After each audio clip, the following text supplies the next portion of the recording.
Our first priority is and was to ensure the safety of passengers and staff and the continued operation of our services for essential workers. We've been urgently enabling many more Londoners to walk and cycle. This will help maintain social distancing on transport and avoid a car-led recovery as government eases restrictions. We've launched my Streetspace programme, the biggest and quickest transformation of the road environment in London ever. This will embed London as a global leader in walking and cycling. Twofold modelling suggests there is a potential for a tenfold increase in cycling and a fivefold increase in walking. We're creating one of the largest car-free areas of any capital city in the world. Working with the City of London and other councils, we're reallocating space to pedestrians and cyclists so people feel safe to return to work and to help maintain London's global competitiveness at this critical time. TfL only control the red routes, about 5% of London's roads, and so it does take a bit of time working with boroughs on three key areas we've been doing. Firstly, the rapid construction of a strategic cycling network using temporary materials.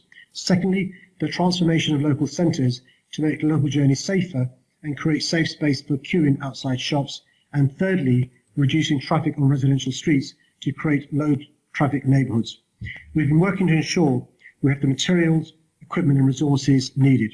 We're working with ambitious boroughs and have secured funding for this in our deal with the government. We'll provide protection where possible on cycle superhighways 7 and 8, while cycleway 9 and cycleway 4 will be finished faster. TfL has already added around 5,000 square metres of extra space and footpaths across London and a new cycle lane on Park Lane.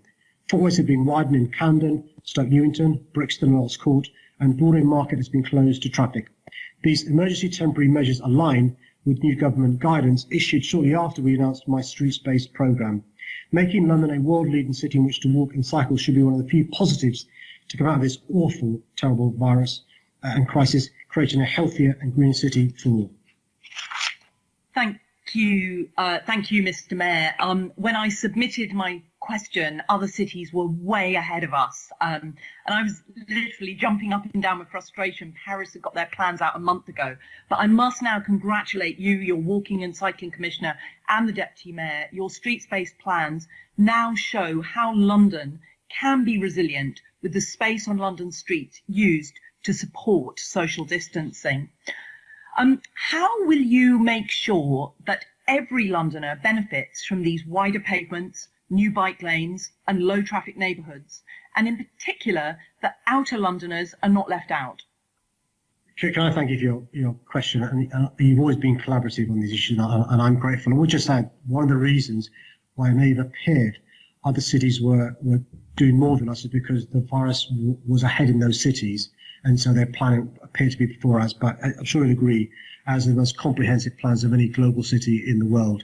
You're right, though, about outer London, and make sure everyone benefits from the additional walking and cycling. So one of the things Will Norman's been doing, and I give him huge credit working with Heidi and the team, is been speaking to council leaders, particularly across the city, who really need alternatives to a car-led recovery.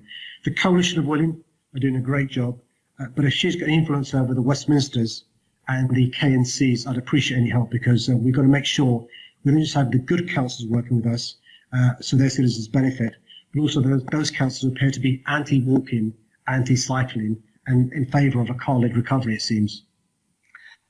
Absolutely, I will. I'm entirely in support of avoiding a car-led recovery. I think that would be disastrous for us. I think some of the boroughs need some clarity about what funding is available to be bid for, and it would be very helpful if there could be more clarity for the boroughs about exactly what pots of money are available and how to bid for it. But yes, these people in outer London do need these wider pavements. They need the safer crossings just as much as people in inner London. So it is really important that we don't forget about them. Now, just looking at the cycle lane network for a moment, there's not much been done yet. You've started building a cycle lane on Park Lane. Do you know how many extra kilometres you will have provided by the end of June in inner and outer London? I've got some of my pack of information. I can provide that to you offline. I mean, I think that's it's not quite right in relation to the size of Park Lane. There isn't much detail. There's a huge amount of additional kilometres added in cycling since we announced these plans. But also, just to reassure you, both Heidi and Will, went to speak to council leaders as recently as last week to let them know about some of the funding available to support them with these plans. And one of the reasons why you're right, we've got to widen pavements in Outer London as well, is because some of the queues outside shops and some of the queues at bus stops. But what I'll do is I'll make sure Will drops Caroline a line share, letting her know of our ambitions by the end of June. Because what we're going to do is be even more ambitious than any city in the world. That's great. And if you could make sure that breakdown is in terms of inner and outer London, that would be really helpful. I've got no further questions. Thank you very much.